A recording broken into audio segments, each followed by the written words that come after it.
diletakkan ada 3. Yang pertama, Gerakan Islam mesti berfungsi sebagai lobby group dan pembentuk pendapat awam yang mencorak wacana agama, kuasa dan masyarakat. Maksudnya jadi mempengaruhlah dalam masyarakat. Pertama. Yang kedua, Gerakan Islam perlu melahirkan pemikir bebas dan berani.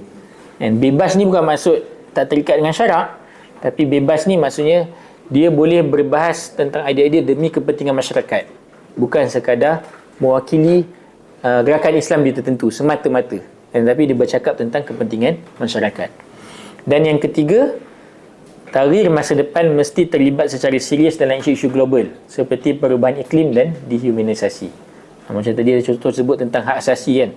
Maksudnya hari ini sepatutnya Gerakan Islam mula dah bicara pada level-level global, idea-idea yang besar, solusi-solusi terhadap krisis-krisis dunia yang besar, dan bukan lagi bercakap tentang idea-idea bersifat tempatan, apatah lagi bercakap tentang idea-idea bersifat dalaman. Jauh lagi lah.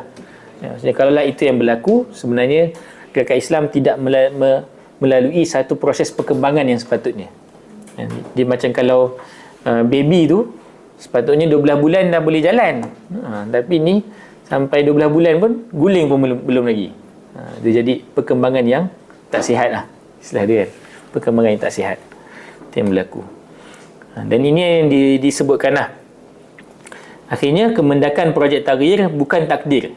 Ini poin penting. Kemendakan yang berlaku pada hari ini dalam Gerakan Islam bukan takdir, tetapi akibat kesilapan langkah yang berpanjangan.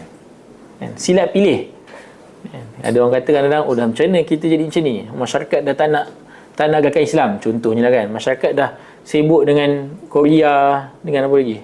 Dengan benda-benda luar contohnya.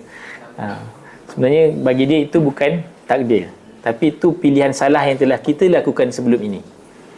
Kita telah lakukan sebelum ini.